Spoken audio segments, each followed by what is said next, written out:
Subscribe now and press the bell icon. Never miss an update. Hello friends, welcome back to once again. आज हम आपके लिए SSC का ST discussion लेकर आए हुए हैं, जिसका सेट नंबर है 41B। तो 41B में अगर हम देखेंगे तो एसएससी में टोटल आपको देखते हैं 100 क्वेश्चन आते हैं। 4 पार्ट में होता है, जिसमें जीएस, इंग्लिश, रीजनिंग, मैथ होता है। तो जो जीएस का पोर्शन है वो 26 से लेकर 50 तक है। तो मेरे प्यारे बच्चों, आज 26 से लेकर 50 तक के जो 25 क्वेश्चन आए हुए हैं, हम उन्हें एक एक क्वेश्चन को अच्छे से डिस्कस करेंगे, एक एक क्वेश्चन के बारे में अच्छे से जानेंगे, उसका क्या सही आंसर है, क्या गलत आंसर है। एक क्वेश्चन के 4 ऑप्शन दिए होते हैं, आप देखते हैं कि एक सही होता है और 3 गलत होते हैं। तो जो 3 दिए जाते हैं उनके क्या चांसेस होते हैं, उनके बारे में हम आज डिटेल में समझेंगे। तो सबसे पहला जो हमारा फर्स्ट क्वेश्चन है वो आपके सामने स्क्रीन पे आ चुका है। देखिए, जो पहला क्वेश्चन है वो क्या है। पहला क्वेश्चन कह रहा है कि who has assume the position of a principal director of the information bureau after the retirement of Shri Rajesh Malhotra.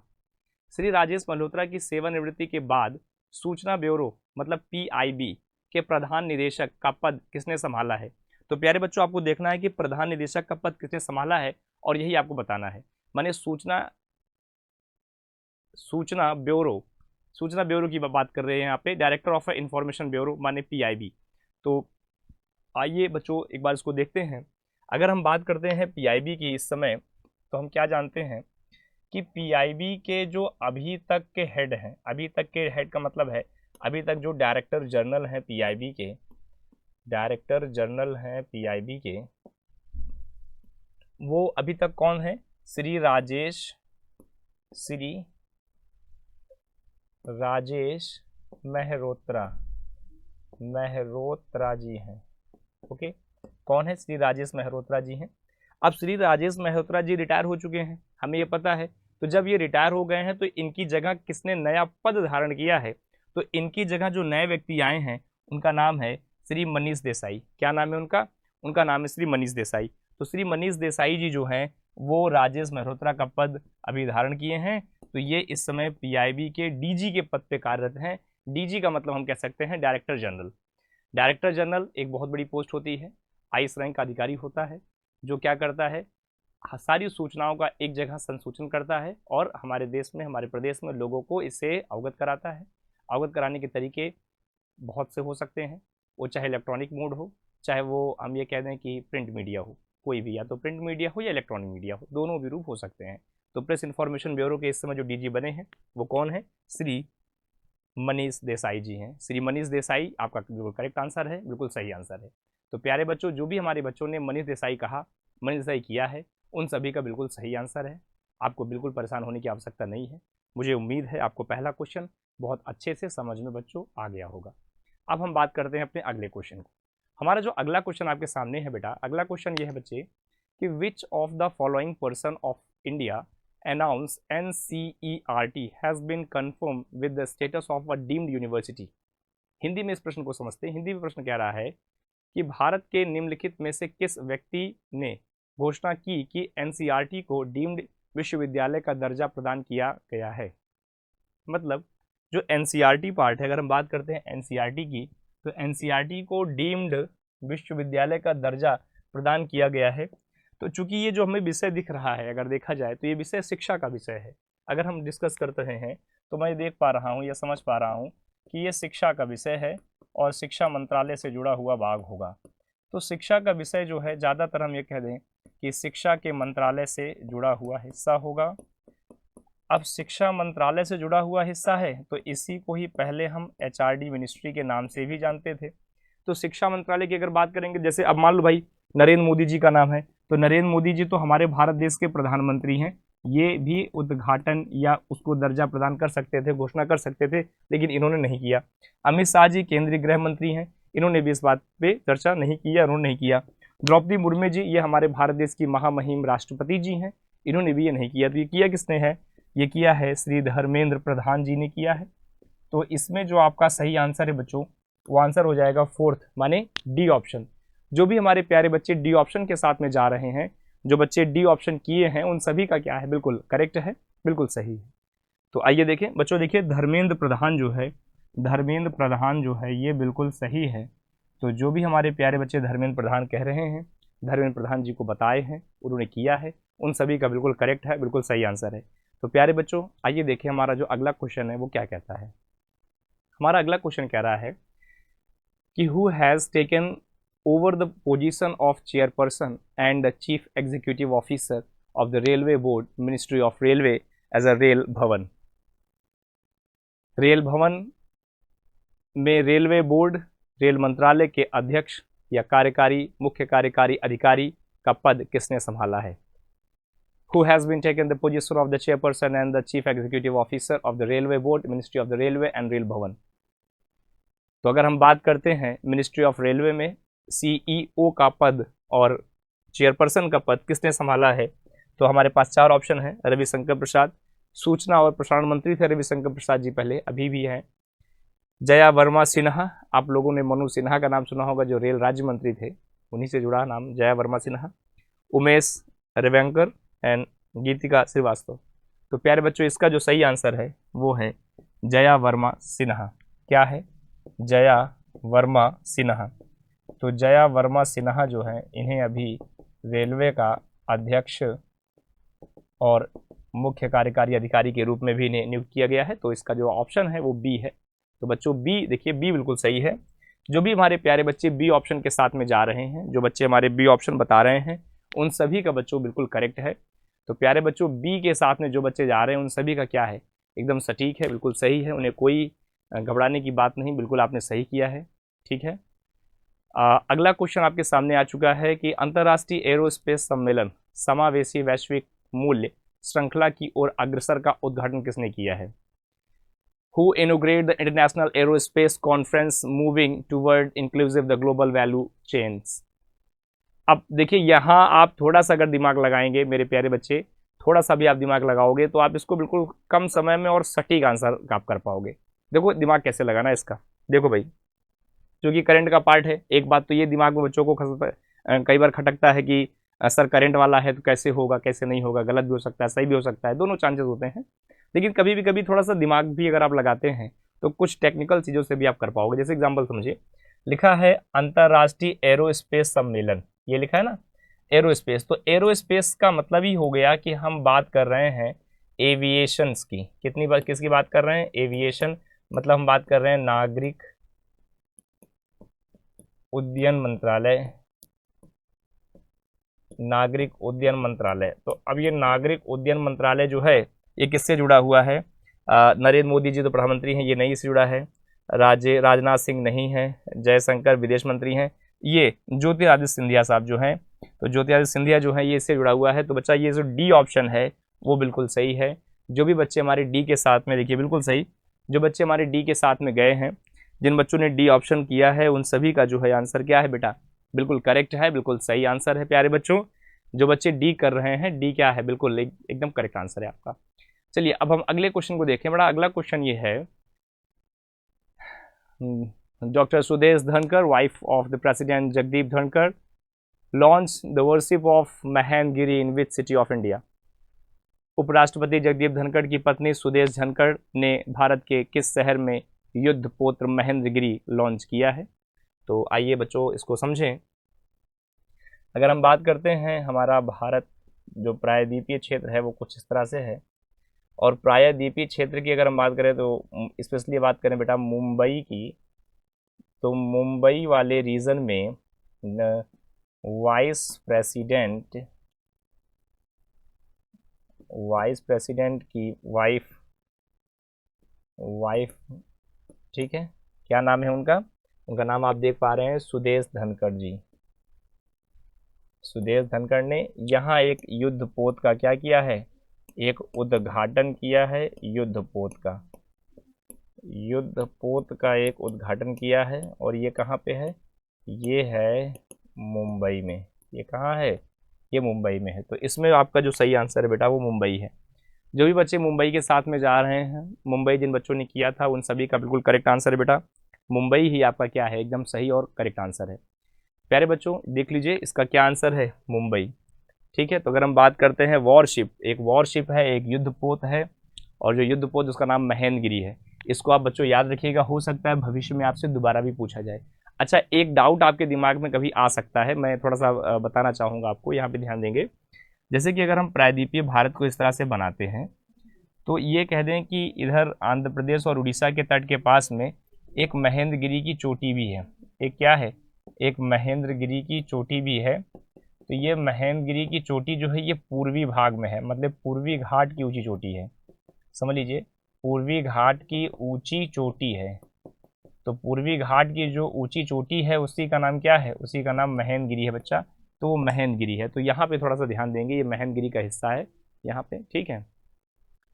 अब हमारे आपके सामने जो है मैं अगला क्वेश्चन लेकर आया हूँ और बहुत ही बेहतरीन क्वेश्चन है, मुझे उम्मीद है आपको समझ में आपको अच्छे से आएगा। क्वेश्चन है कि भारत के एक महाधिवक्ता के एक कानूनी सलाहकार हैं।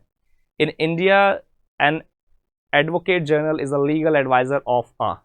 अब देखो यहाँ पे क्या कह रहा है कि भारत में एक महाधिवक्ता, एक कानूनी सलाहकार है, एडवोकेट जनरल, महाधिवक्ता।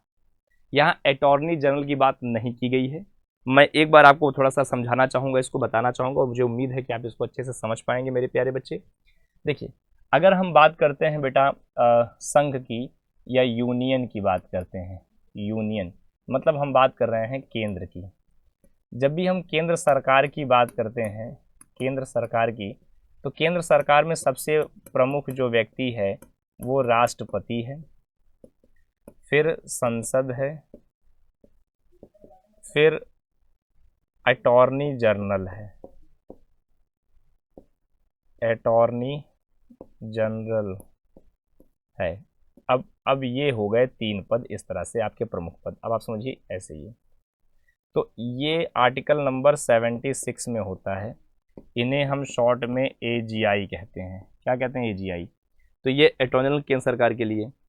अब अगर ऐसी ही कहानी हम राज्य के स्तर पे पढ़ें, मान लो राज्य को लेकर पढ़े हैं, ठीक है, स्टेट को लेकर पढ़ते हैं, स्टेट में कैसा होता है बेटा, देखो यहाँ पे अगर हम बात करते हैं इसी के स्टेट के लिए, स्टेट या राज्य में अगर हम बात करते हैं इसमें, तो स्टेट में क्या होता है बेटा, स्टेट में सबसे प्रमुख राज्यपाल, फिर नंबर 2 पे देखें तो राज्य विधान मंडल है, राज्य विधान मंडल है, ठीक। फिर अगर देखेंगे तो यहाँ पे हो जाएगा महाअधिवक्ता, यहाँ क्या हो जाएगा? महाअधिवक्ता। अब महाधिवक्ता है तो आर्टिकल नंबर 165 ये इस तरह से है। तो अब आप यहाँ पे देख रहे हैं ये महाधिवक्ता का पद हो गया और यहाँ देख रहे हैं ये अटॉर्नी जनरल का हो गया। तो ये 76 में हो गया, ये 165 में हो गया। तो अब आप मुझे बताओ, सब लोग यहाँ दिमाग लगाओ। देखो भाई, मैंने यहाँ राज्य लिखा, राज्य में महाधिवक्ता आ गया, तो उस हिसाब से आपका ये क्या होना चाहिए? स्टेट होना चाहिए। तो पहला ऑप्शन जो है बच्चों वो सही होना चाहिए। आइए देखें, first option is the correct answer. तो मेरे प्यारे बच्चों, मुझे उम्मीद है आपको ये समझ में आ रहा होगा, आपका जो पहला आंसर था वो बिल्कुल सही था। प्यारे बच्चों, क्या था? पहला आंसर बिल्कुल आपका सही था, उसमें कोई भी त्रुटि नहीं है, कोई गलती नहीं है, बिल्कुल एकदम करेक्ट है, बिल्कुल एकदम सटीक है बच्चा। अब हम बात करते हैं अपने अगले क्वेश्चन पे। हमारा अगला क्वेश्चन क्या कहता है कि right to information is a part of a fundamental right under article of the constitution. सूचना का अधिकार संविधान के अनुच्छेद के तहत मौलिक अधिकार का एक हिस्सा है, जो किस अनुच्छेद में है? Article 20, article 21, article 19, article 22। तो अब देखिए, सूचना का अधिकार है माने जानने का हक है, जानने का हक है मतलब बोलने का हक है, बोलने का हक है माने सभा करने का हक है। तो ऐसे में अगर हम बात करते हैं, चलिए आइए समझते हैं बेटा। अब चूंकि ये भाग जो कह रहा है फंडामेंटल राइट की बात कर रहा है, फंडामेंटल राइट आर्टिकल नंबर 12 से लेके 35 के बीच में समझाया गया है, ठीक है। और आर्टिकल नंबर 18 छोड़ दें, अगर हम 19 से ले लें बेटा सीधे, आर्टिकल नंबर अगर हम 19 से ले लें, आर्टिकल 19 से लेके 22 तक, ये अब ये क्या है? ये है स्वतंत्रता का अधिकार। किसका है? स्वतंत्रता का अधिकार। अब स्वतंत्रता के अधिकार में 19, 20, ठीक, फिर 21, फिर 22 ये है। अच्छा, 19 में 19 एक ए है, बी है, सी है, डी है, ई है, एफ है, जी है, एच इतना है। 20 में तो BC है, फिर 21 है। अच्छा, 21 की बात करें तो 21 एक ए भी है, ऐसे है।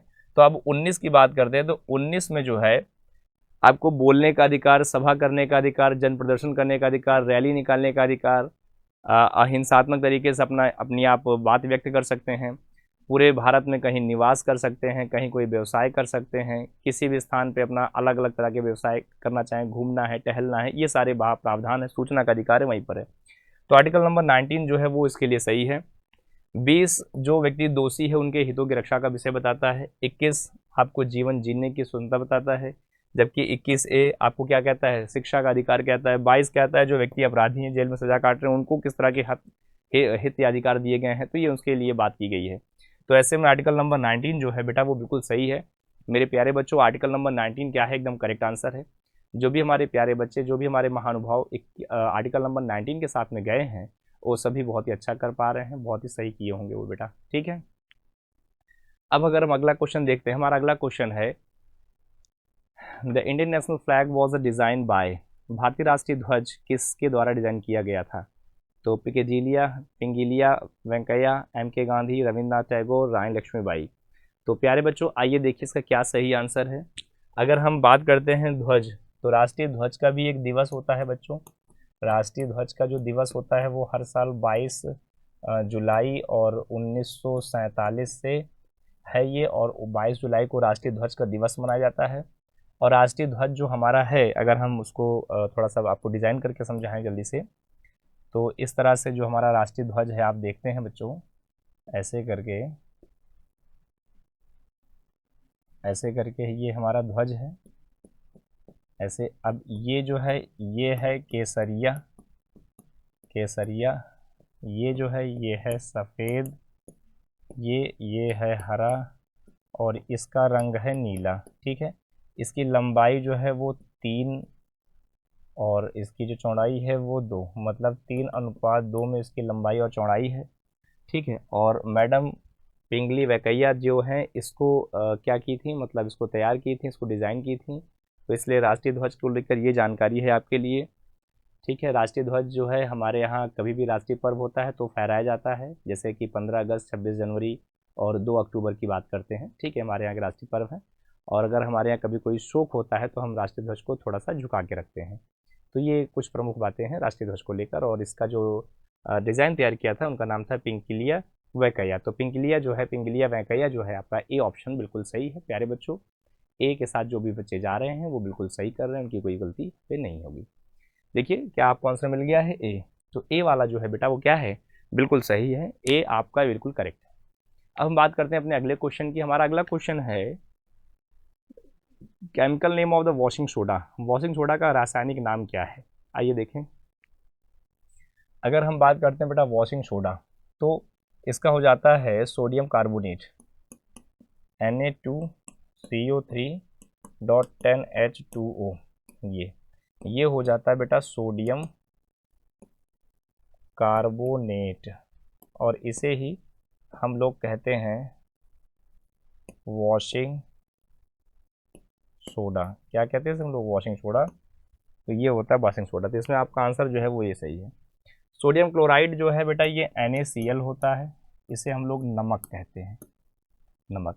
हाइड्रेट सोडियम कार्बोनेट, तो ये अगर कहें तो ये हो जाता है NaHCO3, ऐसे। ये इसके कोई विशेष मतलब नहीं है, और ये नन ऑफ दिस। तो इसका आंसर आपका जो है बेटा वो सी है। तो प्यारे बच्चों जो भी बच्चे सी के साथ में जा रहे हैं वो सी जिन्होंने किया है उनका बिल्कुल सही आंसर है। अगर हम बात करते हैं वॉशिंग सोडा, तो वॉशिंग सोडा का जो करेक्ट आंसर है बेटा वो क्या है? सोडियम कार्बोनेट है। तो सोडियम कार्बोनेट क्या है, बिल्कुल करेक्ट आंसर है प्यारे बच्चों। इसमें कोई भी गलती या कोई भी कोताही जो है आपकी तरफ से नहीं है, बिल्कुल सही है। अब हम अगले क्वेश्चन की बात करते हैं। Which day is celebrated as a Bihar Diwas. किस दिन को बिहार दिवस के रूप में मनाया जाता है? तो प्यारे बच्चों आइए देख लेते हैं, हम लोग इसको समझते हैं। यहाँ बच्चों को कई दिवस आपको दिए गए हैं। अगर हम बात करते हैं बिहार की, तो बेटा एक बार समझ लीजिए पहले, अगर हम बात करते हैं बिहार की, तो बिहार जो प्रांत है ये अगर हम कहें इसको, तो बेटा ये पहले अंग्रेज़ों के शासन में था और अवध प्रांत के क्षेत्र में माना जाता था। धीरे धीरे जो है अवध प्रांतों से ये अलग होता गया। तो हुआ ये कि 22 मार्च और 1912 अगर कहें तो 22 मार्च 1912 से ये अलग माना गया हिस्सा। तो इसका जो उद्भव है या बिहार राज्य जो है उत्पन्न हुआ है तो 22 मार्च का दिवस है। आप ऐसे भी कह सकते हो बेटा ये जो है आपका बिहार का दिवस है, ये बिहार का दिवस है। तो आपका आंसर जो हो जाएगा वो 22 मार्च है। अच्छा एक बात और आप याद कर पाओगे बेटा, 22 मार्च को ही जल दिवस भी मनाया जाता है। 22 मार्च को क्या मनाते हैं हम लोग? जल दिवस भी मनाते हैं। तो आप याद रखो जब जल है तब बिहार है, तो आप ऐसे समझ लेंगे, ठीक है। तो ये देखिए बिल्कुल करेक्ट आंसर जो है आपका सी जो है बिल्कुल सही आंसर है। तो मेरे प्यारे बच्चों, जो भी आप बच्चे बी के साथ सी के साथ में गए हैं, जिन्होंने 22 मार्च कहा है, उनका सबका सही है, करेक्ट आंसर है। ओके, और बाकी जो ऑप्शन यहाँ पे दिए हैं 3 फरवरी, 16 जून, 23 सितंबर, ये नहीं है और इसमें कोई भी दिवस भी बेटा नहीं है। ठीक है, तो अब चलिए हम देखते हैं हमारा अगला प्रश्न क्या है। हमारा अगला प्रश्न है बेटा, what is the process which of the common salt is obtain from the sea. वह कौन सी प्रक्रिया है जिसके द्वारा समुद्र से साधारण नमक प्राप्त किया जाता है। आइए देखें।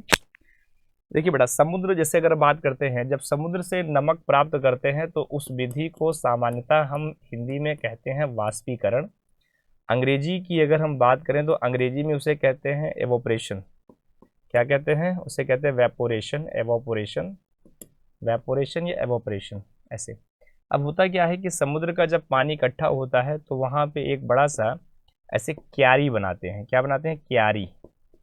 और यहाँ पे मेड़बंदी कर दी जाती है साइड्स में ऐसे ऐसे, और बीच में क्या होता है बेटे, यहाँ पर बच्चों समुद्र के पानी को इकट्ठा कर लिया जाता है।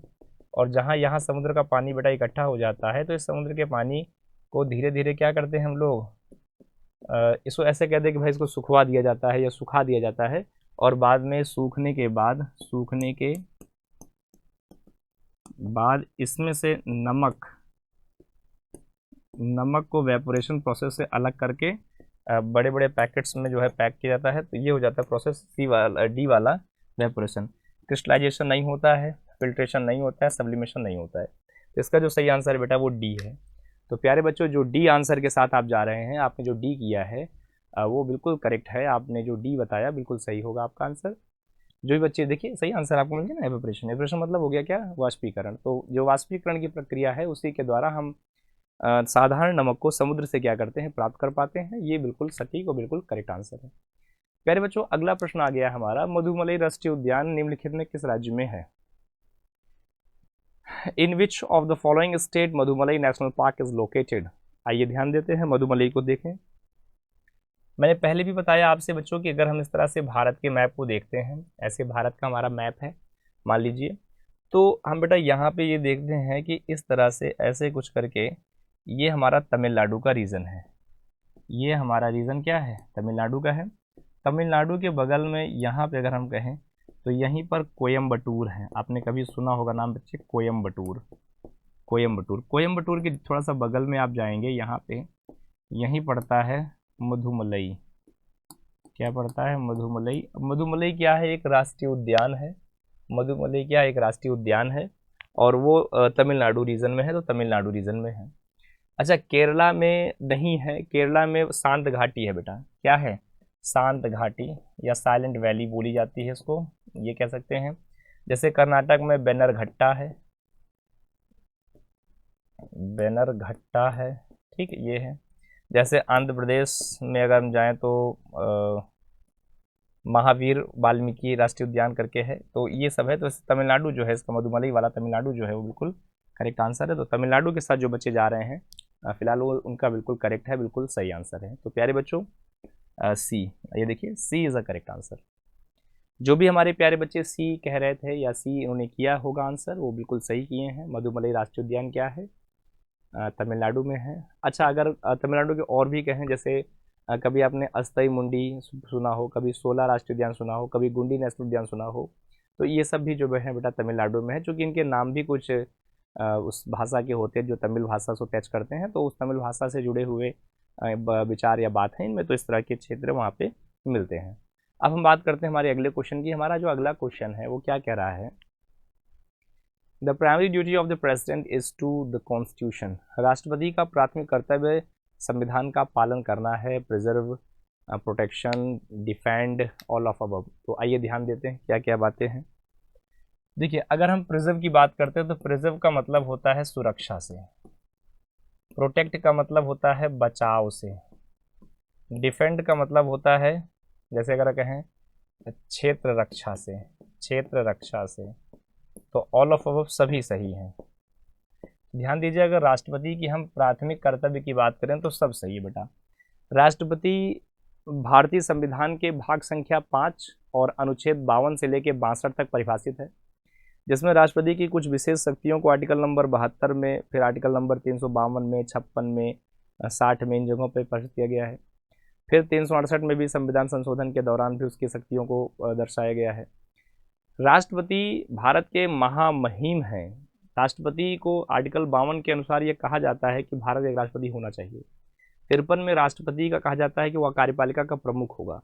आर्टिकल 54 कहता है राष्ट्रपति का निर्वाचन की पद्धति क्या है। 55 कहता है राष्ट्रपति निर्वाचन की पद्धति की रीति क्या है। और ऐसे ही आगे भी आर्टिकल 56, 57, 58, 59 से लेकर 61 महाभियोग तक के प्रावधानों को समझाया या बताया गया है। तो प्यारे बच्चों, जो राष्ट्रपति हैं उनकी ड्यूटी होती है कि हमारे संविधान को प्रिजर्व करें, माने सुरक्षा दें, प्रोटेक्ट करें, डिफेंड करें, ऑल ऑफ अबव, माने सभी कार्य करना राष्ट्रपति की जिम्मेदारी है, जिम्मेवारी है। तो ये राष्ट्रपति को करना चाहिए। राष्ट्रपति के प्रति यह शोभा देती है बातें। अब देखिए, बिल्कुल आपको जो आंसर मिला, अभी डी आंसर मिला है, तो बेटा ये सभी जो है बिल्कुल सही है, गलत नहीं है। अब एक अगला क्वेश्चन है हमारा कि which of the following is aspect covered the under the physical geography. आइए देखें, चूंकि बात कर रहा है किसकी, फिजिकल ज्योग्राफी। फिजिकल ज्योग्राफी में क्या चीज़ें सम्मिलित हैं, ठीक है। क्या कह रहा है कि भौतिक भूगोल के अंतर्गत निम्नलिखित में कौन सा पहलू शामिल होगा। अब देखिए, भौतिक भूगोल का मतलब है कि हम जब ज्योग्राफी की बात कर रहे हो तो ज्योग्राफी में ऐसी वो कौन कौन सी चीज़ें हैं जिनको हम काउंट कर पाते हैं ज्योग्राफी के पॉइंट ऑफ व्यू से, मतलब ज्योग्राफी में फिजिकल ज्योग्राफी के पॉइंट ऑफ व्यू से। तो फिजिकल ज्योग्राफी के पॉइंट ऑफ व्यू में अगर हम बात करें तो सॉइल का अध्ययन कहलाता है पेडोलॉजी। अच्छा, सॉइल डे 5 दिसंबर को मनाते भी हैं। हाइड्रोलॉजी मतलब ये जल का अध्ययन है। ये क्या है बच्चा, ये जल का अध्ययन हो गया। मेट्रोलॉजी मौसम का अध्ययन हो गया, ठीक है, ये मौसम का अध्ययन हो गया। तो ऐसे में बेटा ये तीनों बातें तो हमारी टच होती हैं। तो all of above is a D is a correct answer. तो मुझे जो लगता है कि इसमें डी ऑप्शन जो है वो बिल्कुल सही है। ये सारी बातें फिजिकल ज्योग्राफी को बता रही हैं। तो बेटा डी क्या है, एकदम करेक्ट है। D means all of above is the correct answer.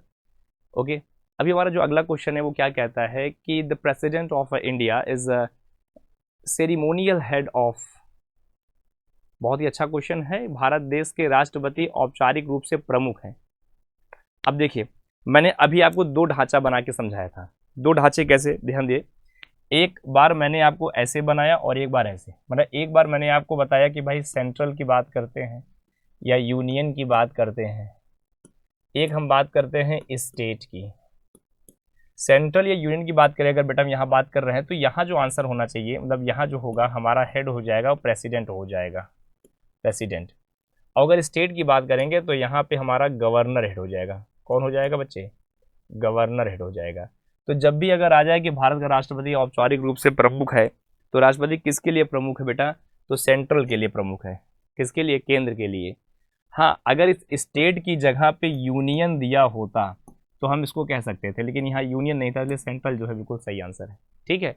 अब अगर यहाँ यूनियन होता तो यहाँ सेंटर ना दिया होता, फिर ये भी तो ध्यान देने की बात है। अगर यूनियन तो सेंट्रल नहीं दिया होता तो कुछ और टर्मिनोलॉजी वहाँ पे यूज़ किया जाता वहाँ पे। तो ऐसे में आपका जो बी ऑप्शन है बेटा वो बिल्कुल सही है, ठीक है। उसमें भी आपको बिल्कुल ज़रा सा भी कंफ्यूज होने की कोई आवश्यकता नहीं है। यहाँ तक की बातें बिल्कुल सटीक हैं, बिल्कुल क्लियर है। मुझे पता है, उम्मीद है कि आपको ये सारी बात अच्छे से समझ में आ गई होगी। हमारा अगला क्वेश्चन है मित्रों, विच of the following river is consider the life line of the Gujarat and Madhya Pradesh. Which of the following, हाँ, तो कौन सी नदी जो है जो गुजरात मध्य प्रदेश की जीवन रेखा। ये बिल्कुल बहुत बढ़िया क्वेश्चन है प्यारे बच्चों। देखिए क्या है, अगर हम बात करते हैं अपने प्रायद्वीपीय भारत के क्षेत्र की इस तरह से, तो भारत के मध्य की बात करें तो भारत के मध्य में अमरकंटक की पहाड़ी है। वैसे पहले मैं आपको बेटा इसका आंसर बता दूं, इसका जो आंसर है वो नर्मदा है। इसका क्या आंसर है, नर्मदा है। जो बच्चे नर्मदा के साथ में जो गए हैं, नर्मदा कर रहे हैं, उनका सबका बिल्कुल सही है, कोई गलती इसमें नहीं है। अब भारत की अगर हम मध्य प्रदेश की बात करें बेटा, तो मध्य प्रदेश में एक शलडूह जिला है, शलडूह जिला। मध्य प्रदेश में एक जिला है जिसका नाम है शलडूह जिला, ठीक है। क्या नाम है, शलडूह जिला है। शलडूह जिला के पास में अमरकंटक है। क्या है, अमरकंटक। तो अमरकंटक से नदी निकलती है और ये फिर भोपाल जबलपुर होते हुए महाराष्ट्र गुजरात में खंबात की खाड़ी में जाकर गिर जाती है। तो गुजरात और महाराष्ट्र में, मध्य प्रदेश में ये रिवर है और ये नर्मदा नदी है बेटा। क्या है, नर्मदा। नर्मदा को पश्चिम की गंगा भी कहते हैं। नर्मदा नदी की कुल जो लंबाई है वो 1312 किलोमीटर है। अच्छा, इसको लेकर एक बेटा ट्रिक है, मैं आपको ट्रिक बता दे रहा हूँ। समांता ला अरब सागर में, आप ऐसे भी याद रख सकते हो कि समांता ला अरब सागर में, इसका मतलब ये है कि कौन कौन सी नदियां हैं जो नर्मदा से सहायक हैं। जैसे सा से साबरमती, मा से माही, ना से नर्मदा, ता से तापी, ला से लूनी। तो फिर देख लो, साबरमती, माही, नर्मदा, तापी, लूनी, ये सब नदी कहाँ गिरती है? अरब सागर में गिरती है। तो ये सब जो है इसका बिल्कुल करेक्ट है, बिल्कुल सही आंसर है। ठीक है, तो मेरे प्यारे बच्चों, नर्मदा और जो है वो गुजरात की और मध्य प्रदेश की क्या है? लाइफ लाइन है। जैसे हम कहें कि हमारे लखनऊ में गोमती हमारी जीवन रेखा है। गोमती क्या है? जीवन रेखा। जैसे हमारे भारत में गंगा हमारी जीवन रेखा है। गंगा के बिना यह पृथ्वी या पावन धर्म जो है अधूरा है बेटा। ठीक है, अब देखिए इसका क्या सही आंसर है। इसका आंसर जो है नर्मदा है। तो जो बच्चे नर्मदा के साथ में गए हैं, नर्मदा किए हैं, वो बिल्कुल करेक्ट है, बिल्कुल सही है। अगला प्रश्न हमारा है, which of the following part of the content the protein keratin. Protein का जो कैरेटीन है वो किस भाग में होता है? आइए बात समझें। अगर हम बात करते हैं प्रोटीन की कैरेटीन की, तो जैसे बेटा नाखून हमारा था, नेल्स, आप देखते कभी नेल्स में कोई कोई वाइट स्पॉट जैसा लग जाता है। वाइट स्पॉट जैसे अगर ऐसे नेल्स है और नेल्स पे ऐसे वाइट स्पॉट बने हुए हैं, तो ये, तो वो किसके लिए होते हैं बेटा? वो कमी होती है किसी कैरेटीन की। फिर जैसे हेयर हो गया, किसी के बाल हो गए, हेयर ऐसे मान लो, तो हेयर में भी क्या होते हैं? कैरेटीन के कंटेंट आपको दिखते हैं बेटा। क्या क्या दिखते हैं? कैरेटीन के कंटेंट यहाँ पे भी दिखते हैं, ऐसे ही है। फिर जैसे फर्दर है, पंख हो गए, मान लीजिए पक्षियों के जैसे पंख हो गए, ऐसे पंख, तो पंख में भी कैरेटीन होते हैं। तो ऐसे में ये तीनों चीज़ें सही है। तो फर्स्ट वाला ऑप्शन जो है सही है। ये जो है ऑप्शन गलत है बेटा। ठीक है, तो पहला जो है ऑप्शन वो है क्या? बिल्कुल सही है। हेयर होंगे, नेल्स होंगे, फर्दर मतलब पंख होंगे, ये होगा। तो पहला जो है फर्स्ट जो है वो करेक्ट आंसर है। तो मुझे उम्मीद है मेरे प्यारे बच्चों आपको यहाँ तक जो है क्लियर है, यहाँ तक कोई डाउट नहीं है और चीज़ें एकदम अच्छे से आपको क्लियर हो चुकी हैं। मैं समझता हूँ आप अच्छा समझ पा रहे हैं बेहतरीन तरीके से। अब हम चलते हैं अपने अगले क्वेश्चन की ओर। अब देखिए ये जो हमारा क्वेश्चन है बेटा, ये क्वेश्चन कई बार एग्जाम में आया है। मुझे याद है यूपी बोर्ड में हाई स्कूल की परीक्षा में भी यह प्रश्न कई बार पूछा गया था और बड़ा महत्वपूर्ण, बहुत ही अच्छा प्रश्न है बेटा। क्या है प्रश्न ये कि electric motor convert electric energy to energy. भाई क्या कह रहा है कि इलेक्ट्रिक मोटर, विद्युत मोटर को ऊर्जा बदलता है। तो क्या बदलता है? देखो यहाँ पे अगर हम बात करें विद्युत ऊर्जा को किस में बदलता है? विद्युत ऊर्जा को यांत्रिक ऊर्जा में। मैकेनिकल का मतलब क्या होता है? यांत्रिक। तो हम इसको क्या बोलेंगे बेटा? हम इसको बोलेंगे यांत्रिक ऊर्जा। क्या बोलेंगे? यांत्रिक ऊर्जा। तो होता क्या है? विद्युत ऊर्जा को यांत्रिक ऊर्जा में बदलने का काम करता है कौन? ये बदलता है विद्युत मोटर। तो विद्युत मोटर जो है इसका क्या है? बिल्कुल करेक्ट आंसर है, बिल्कुल इसका सही आंसर है। अच्छा, इलेक्ट्रिकल में नहीं है, केमिकल में नहीं है, नॉन ऑफ दिस नहीं है, तो मैकेनिकल यांत्रिक ऊर्जा, ऊर्जा बिल्कुल करेक्ट है। तो आइए मित्रों देखिए जो इसका क्या सही आंसर है। इसका आंसर देखिए बिल्कुल सही है, जो बी है वो बिल्कुल करेक्ट आंसर है, मैकेनिकल या यांत्रिक ऊर्जा। एक बार फिर समझ लीजिएगा कि जब भी इलेक्ट्रिक मोटर की बात करते हैं, विद्युत मोटर की बात करते हैं, तो विद्युत मोटर विद्युत को यांत्रिक में बदलता है, विद्युत को यांत्रिक में बदलता है। ठीक है, इसको आप ना भूलिएगा, इसको याद रखिएगा। अब हमारा जो अगला प्रश्न है आपके सामने आ चुका है। निम्नलिखित में से कौन सा हड़प्पा कालीन स्थल भारत में नहीं है? तो ऐसा कौन सा स्थल है जो भारत में नहीं है? इसी की बात कर रहा है, इसी की बात की चर्चा हो रही है यहाँ पे। आइए देखें। देखो बेटा, लोथल की बात करें, लोथल गुजरात में है, कालीबंगा राजस्थान में है, लोथल गुजरात में है, रोपड़ पंजाब में है, रोपड़ पंजाब में है, बनावली हरियाणा में है, मोहनजोदाड़ो और ये दोनों पाकिस्तान में है।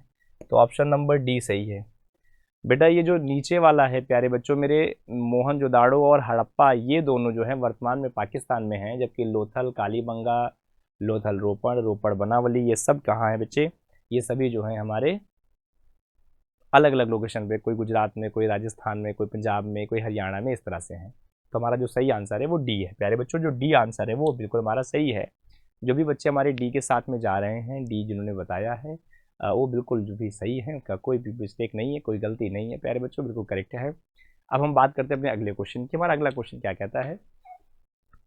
Siddharth Gautam was born in which of the following clan? ठीक है, क्लैन माने कुल की बात कर रहा है। सिद्धार्थ गौतम जो है, सिद्धार्थ गौतम का जन्म किस कुल में हुआ है? अच्छा, अब आप समझिए, ये महात्मा बुद्ध की बात हो रही। महात्मा बुद्ध का बचपन का नाम क्या नाम था? उनके बचपन का नाम था सिद्धार्थ। क्या नाम था? सिद्धार्थ। उन्हें हम महात्मा बुद्ध भी कहते हैं। सिद्धार्थ के पिताजी कौन थे? शुद्धोधन। शुद्धोधन जी किस कुल के थे? शाक्य गणराज्य के राजा थे, या शाक्य कुल था। तो सिद्धार्थ का कुल कौन सा हो जाएगा बच्चे? शाक्य कुल हो जाएगा। तो जो बच्चे हमारे शाक्य कुल के साथ में जा रहे हैं वो बिल्कुल सही हैं। शाक्य कुल ये है सिद्धार्थ या गौतम का। तो बेटा ये जो है बिल्कुल करेक्ट है। तो मैं समझता हूँ यहाँ तक की बातें आप सभी को अच्छे से क्लियर होंगी, उसमें कोई भी डाउट नहीं, कोई दिक्कत नहीं, एकदम क्लियर है बेटा। यस, देखिए Shakya is a correct answer. प्यारे बच्चों क्या है? Shakya is a correct answer है। शाक्य जो है बिल्कुल सही है। अब अगला क्वेश्चन है, महादाई नदी को निम्नलिखित में किस राज्य की जीवन रेखा के रूप में वर्णित किया गया है? आइए ध्यान देते हैं भाई, थोड़ा सा समझे यहाँ पे हम लोग इस तरह से। ये जैसे हमारा बेटा प्रायद्वीपीय भारत है, ये क्या है? प्रायद्वीपीय भारत है। तो आप ये देखते हैं कि यहाँ पे गुजरात है, यहाँ महाराष्ट्र है, और ये महाराष्ट्र और बीच में कर्नाटक है, फिर ये केरला है। यहाँ बीच में छोटा सा एक स्टेट है, इसका नाम है गोवा। क्या नाम है? गोवा। बेटा गोवा में 3 प्रमुख नदियाँ हैं जो बहती हैं। एक का नाम है ये जो लिखा है महादाई। वैसे महादाई को मांडवी कहा जाता है। मांडवी, दरअसल मांडवी का ही नाम महादाई है। ठीक है। अच्छा, इसको महानदी ना समझिएगा, महानदी वैसे उड़ीसा में बहती है। ठीक है बच्चे, ये महादाई जो मांडवी है। एक और नदी है रचोल, एक और नदी है जवारी। अगर कभी भी आपको मांडवी, रचोल या जुआरी ऐसी नदियां मिले तो आपको कहाँ लगाना है टिक? उसको गोवा में टिक लगाना है। कहाँ लगाना है टिक? उसको गोवा में टिक लगाना है। तो ऐसे में गोवा जो है वो बिल्कुल क्या हो जाएगा? करेक्ट आंसर हो जाएगा। मुझे उम्मीद है कि आपको गोवा जो है बिल्कुल सही और बिल्कुल सटीक समझ में आ रहा होगा। तो गोवा क्या है बेटा? एकदम करेक्ट और बिल्कुल सही आंसर है। प्यारे बच्चों, गोवा क्या है? एकदम इसका सटीक है, बिल्कुल सही आंसर है। अब हम अपने अगले क्वेश्चन की ओर आते हैं।